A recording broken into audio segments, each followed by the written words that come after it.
Alright, people. I'm walking in here. What? I'm sort of caught Tanya. I can't really catch her. Kind of hard to catch her while she's doing this without scaring her. So, anyway, she's back here on the torch. What that means is if he sneaks up behind me and scares me, I can hurt myself because this is a 1600 degree torch. So he usually knocks on the door frame to say, "Hey, I'm coming in." I say, "Okay, I heard you." So that way there are no, stellar accidents. What I'm working on right now is called an ocean bead. And what I've done is I've layered in some color to look like coral and some murini slices that look like fish. And I've coated the entire thing in a very, very thick layer of clear. And I'm about to add some murini on the outside here, so they kind of look like barnacles. And in my little tray next to me on the table, I have some murini that have been preheating sitting on top of my kiln. And so what I'm doing is I'm still smoothing out that exterior layer. I'll keep working on that, but I'm giving some, I call it insurance heat, so that this entire bead is really hot. If I let it go cool, it'll crack right in the middle of what I've been working on. And I've been working on this bead for about 30 minutes already, so I didn't want to quite stop in the middle. I have a murini slice in my tweezers here. I'm going to flick it in and out of this flame to heat it up.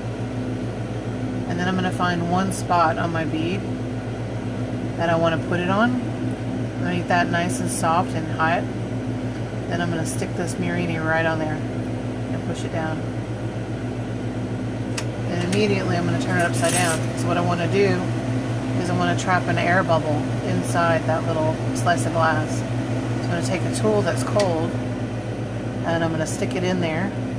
So as you can see, it made an indentation. Now I'm going to take a rod of just clear. I'm going to heat it up till it's glowing, and I'm going to make a little dot on top of that bubble, and it's going to trap a bubble right inside there. And I'm going to take it over to my marver and tap it down.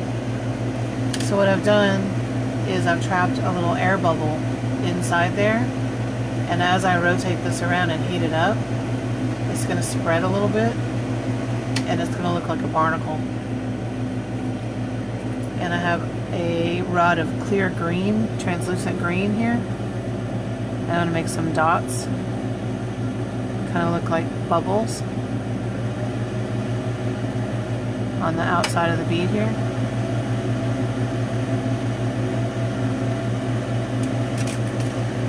And then I'm going to take a little bit of time here, heat up my bead, turn it around a little bit, get it nice and warm.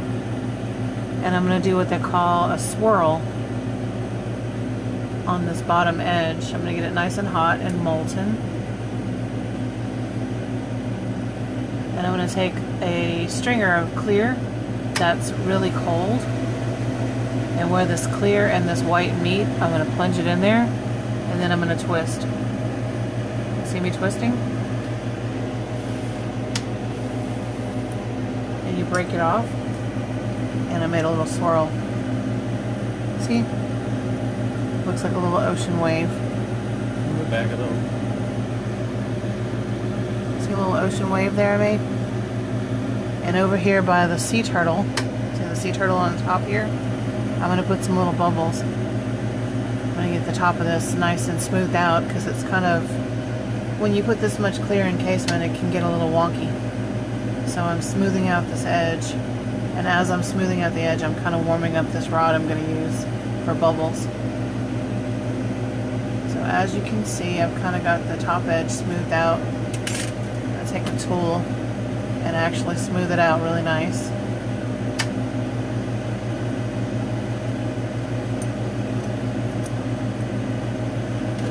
And what I'm doing is I'm taking the tool marks off by just rotating this in the heat.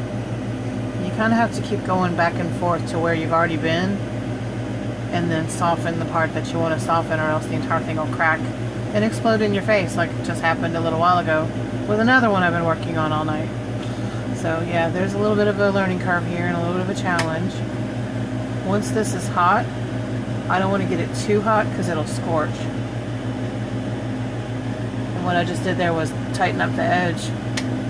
But this little guy right here is a sea turtle. And what I'm going to do is I'm going to give him some air bubbles.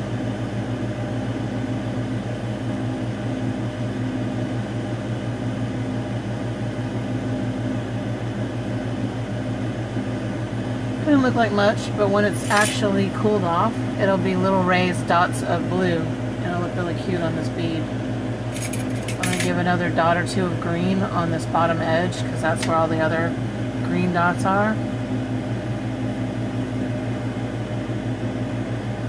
Some more dots around there.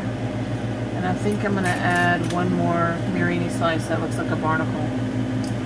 Because I really like the way that looks on these beads. I sometimes make my own and sometimes buy these Mirini. The one I'm using right now is from Rachel Childers. She's a Mirini artist. And the little sea turtle is from Jackie Gundelfinger. She's another Mirini artist. I'm also using some of Jackie's fish in this bead. But if you're interested in Mirini, it's a neat way to look at glass. What they do is they make pictures in the glass.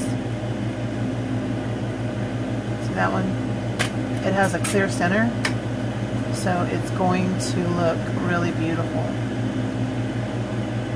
I'm going to do a non-captured air bubble on this one. I'm just making a dot in the center with a cold tool, and that indentation is going to stay. I'm going to give this one really nice swirl of heat all the way around, and then he's ready to go in the kiln. Alright, people.